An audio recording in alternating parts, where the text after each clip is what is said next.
Chapter 6 of Mag and Margaret, A Story for Girls, by Pansy. Chapter 6 A Crumb of Comfort. It was 3 days since the raisins had been lost. Sorrowful days they had been to poor Mag, though Mrs. Perkins was really trying to treat her as though nothing had happened. This was because Mr. Frederick Ainsworth had inquired into matters, and earnestly urged that she should be so treated. "I suppose the poor little mouse never had a raisin in her life until she came here," he said, "and all children are wild after sweet things." Mrs. Perkins was soothed by his hint that since she had taken her in charge the child had had raisins, and admitted that, without doubt, her life had been a hard one until she came to them. "And I'm not one to grudge a child a raisin or two, Mr. Frederick," she explained. "If she had asked me for them, she would probably have got some; but of course I can't have her pilfering things. She never used to seem to touch anything; I'll say that for her; but there must always be a first time. Still, since it is a first time, if she had confessed to me, I should have said no more about it; and I told her so. It is the obstinacy that she is showing—" "Oh, well," interrupted Mr. Frederick, "I understand that. She was scared into saying that she didn't touch them, and then she was too scared to take it back. When I was a little fellow mother took me to visit at my uncle's. He was a stern old man unused to children, and one morning he pounced upon me so for touching his inkstand that before I knew what I was saying I declared that I didn't. And I stuck to it, through thick and thin, though the ink was all over me. My mother said it was the first falsehood she ever knew me to tell. I was simply frightened into it, you see, by my uncle's manner. I suppose Norah may have done the same sort of thing with poor Mag." Mrs. Perkins owned that it might be so, admitted that Norah had a sharp tongue at best, and agreed to treat Mag quite as usual for a few days, and see if she would come to her senses. It is probable that she tried to act quite as usual, but the little girl felt the difference. As for Norah, she made no attempt to hide her scorn of a girl who would "steal stoned raisins." She seemed to consider the sin much increased by the fact that the raisins were stoned. All day Mag's work had been chiefly in the kitchen. She had not been sent upstairs to the boarders' rooms, and she knew that this must be because Mrs. Perkins would not trust her there. It was a little crumb of comfort to be sent, just at nightfall, to replenish the grate in Mr. Frederick's room, even though Mrs. Perkins herself had added a warning to the effect that she should not meddle with any of his things. Mag fed the fire until the room was in a cheerful blaze; then she lighted the gas and made all things comfortable for Mr. Frederick's appearance. His was a downstairs room, opening from the front hall. He had himself given her permission to wait there, instead of in the hall, for the door bell, when she wanted to look at any of his books. Her duties were now done, until she should be summoned for something else, and there might be time before a bell called her to look into Mr. Frederick's big dictionary for that word hypocrite, which had, for some reason, stung her more than any other of Norah's stinging words. Mr. Frederick had himself taught her how to find the words. She bent over the book, a sad little face, for the 3 days had been hard ones to her, and she could see no reason why this sort of life should not go on forever. The small brown finger moved slowly down the column of many words. Hypochondriac, hypochondriasis, hypocystis. How many words there were that she had never heard of! Ah, here it was, hypocrite.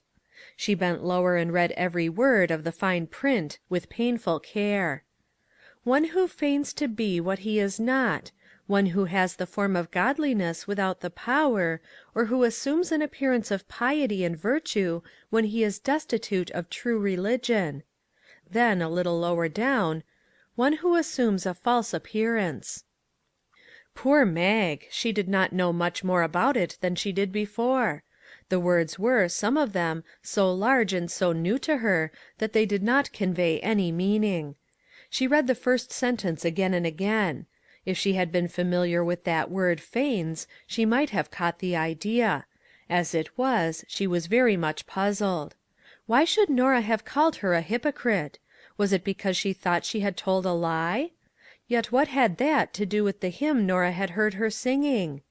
So engaged was she that she did not hear the front door open, nor the sound of Mr. Frederick's footsteps until he stood almost beside her.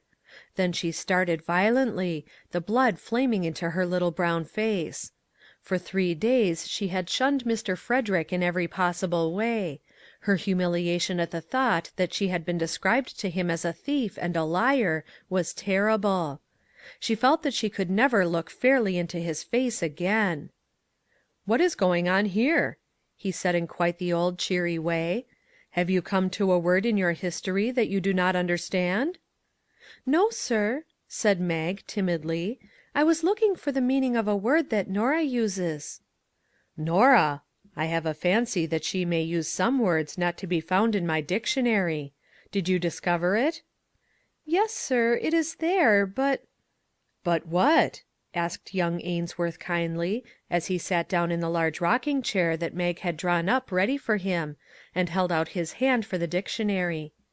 "Show it to me, will you, and tell me all about it. Dictionary meanings are hard to understand sometimes. Could you make it out?" "No, sir, I don't think I know the words it uses." She had moved toward him and was pointing, with a finger that trembled, at the word in question. "Hypocrite!" he said, in a surprised tone. Then he laughed. "So Norah has been calling some one a hypocrite, has she? Not you, I hope?" "Yes, sir, me." Mag's voice as well as eyes were full of tears. "You don't say so! What did you do to make her use such large words?" "I don't know at all. I can't understand what it means. I don't know that first word, that feigns." "Feigns? Let me see. Oh, well, Mag, it means about the same as pretends, or makes believe. You certainly know how to make believe things, don't you?" He was looking at her with an amused smile now. He was thinking of the parlor visitor who sat in the yellow chair. "Oh, yes, sir," said Mag, her cheeks aflame, and she bent over and read the sentence once more with this new light thrown on it. "One who makes believe to be what he is not." Did Norah mean that she was making believe tell the truth? Yes, that must be it. Though how did it fit her hymn singing? Mr. Frederick studied the troubled, puzzled face. "Are things getting clearer?" he asked. "Suppose you tell me all about it." I was singing a hymn," stammered Mag. "I mean I had been, just before, and she said I was a hypocrite." "That's very clear. What was the hymn? I didn't know you could sing, Mag. What were the words?" "Do you mean all of them, sir?" "Yes, a verse of it. I want to understand how the word hypocrite fitted it." Thus urged, Mag in low tones that, despite her effort at self control, trembled a little, repeated her precious words: "Sought and chosen, cleansed and polished, purchased with transcendent cost, kept in his own royal casket, never, never to be lost." "Upon my word!" exclaimed the audience when the timid little voice ceased. "I should say there were some words in that as large as those in the dictionary. Do you understand it?" "Oh, yes, sir. Well, not all the words, but the reading that came first made them plain. It is a 'Little Pillow,' you know, sir, and it is about jewels, God's jewels, and I'm one. He keeps us and never loses one, and by he will send for me—" Mag's voice broke entirely at that. The lonely little girl had at times such a longing to be sent for as Mr. Fred Ainsworth would have found it hard to understand. He remained silent for a minute or two, then cleared his throat suspiciously as he said: "So Norah thought because you sang that hymn you were a hypocrite. Well, I don't agree with her. She was probably mistaken." But Mag's cheeks flamed into color again. Mr. Frederick did not understand. Norah had reasons for thinking that she was making believe what she was not, and, to be true to her, he must be told the whole story. It was exactly what he wanted. He meant to catch her with guile. "I see," he said, nodding gravely. "I don't wonder that you were frightened at being spoken to in just that way. But, Mag, let me ask you, wouldn't it be the wise and honest thing now for you to go quietly to Mrs. Perkins and explain to her how Norah frightened you into it, and tell her you are sorry you took the raisins and don't mean to do so any more? She won't be hard on you, and I don't think she will let Norah bother you about it after that. Besides, that will prove to Norah that you don't mean to be a hypocrite. Don't you see?" He waited eagerly for her answer. He believed himself to have been very wise. He had not accused the poor little ignorant thing, and so frightened her into deeper sin, but had just taken it for granted that she had swallowed the raisins, and that there was a chance for her to be forgiven and start afresh. There was no lighting up of the sorrowful little face, and the great brown eyes that were raised to his were full of sadness, not to say reproach. "I can't do that, Mr. Frederick," she said simply, "because it wouldn't be the truth. You don't think I would tell a lie, do you? I didn't do that before I knew that God cared about me at all, and of course I couldn't after I found that out. I didn't touch a raisin, not a raisin. That is what makes it so hard. I don't hardly see how they can believe me, because the bowl was full, I saw it, and it wasn't more than half full when Norah came back. And there wasn't anybody in the room but me, and yet I never so much as touched them." The doorbell rang while she was getting off these earnest sentences, and Mag had to run. Frederick Ainsworth looked after her with a curious tender light in his eyes and a smile on his face. "I believe you," he said earnestly. "You didn't so much as touch one. I'd stake my honor on it. Poor little mouse! I wish I could prove your innocence in some way." Then he remembered that he had not thought to ask how the history of England was getting on, and watched for her to come back; but the doorbell kept ringing and ringing, and presently the dinner bell rang, and he saw no more of Mag that night. He did not know how much his kind words and pleasant, friendly manner had comforted her. But if the poor little girl had known what seas of trouble were preparing to roll over her the very next day, she would hardly have gone to her bed with such a thankful feeling at her heart over the thought that Mr. Frederick had looked as though he did truly believe what she said. Before 10 o'clock the next morning all the comfort to be got from this thought was gone. Mrs. Perkins, in her haste to have the morning work done, had either forgotten that she did not mean to send Mag to the boarders' rooms, or else she had decided that it was unnecessary to give herself any more trouble in order to teach the child a lesson. The truth was that Mrs. Perkins, although she believed that Mag had eaten her raisins, had no more fear of her touching the belongings of the boarders than she had of doing it herself. "All youngsters will help themselves to things to eat," she said to her oldest daughter, "and for that matter, folks that are old enough to know better will do the same. I never had a servant in my life that I didn't have to watch about such things. They don't call it stealing. But as for Mag taking money or ribbons or anything of that kind, I don't believe she would for the world. I told her I wouldn't trust her in the rooms, but that was to give her a good scare and teach her a lesson."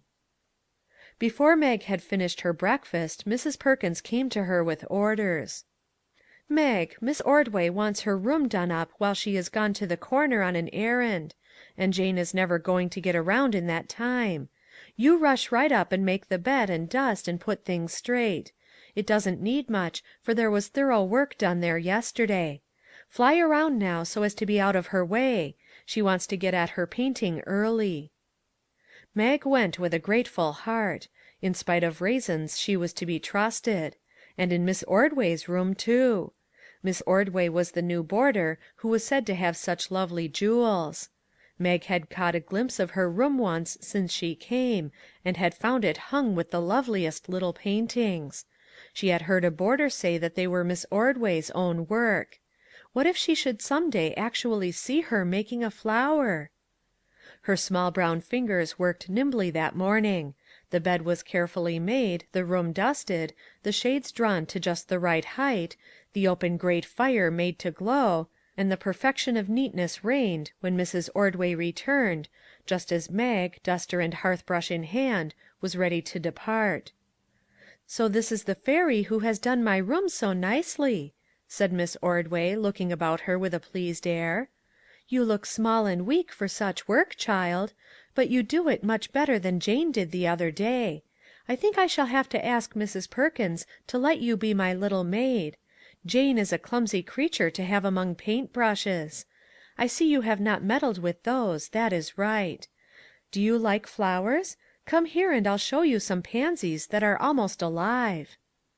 She threw a light covering from an easel that stood in the corner with a placard pinned on it saying, " Not to be touched," and brought to view some of the loveliest yellow and lavender pansies that Mag believed the world contained.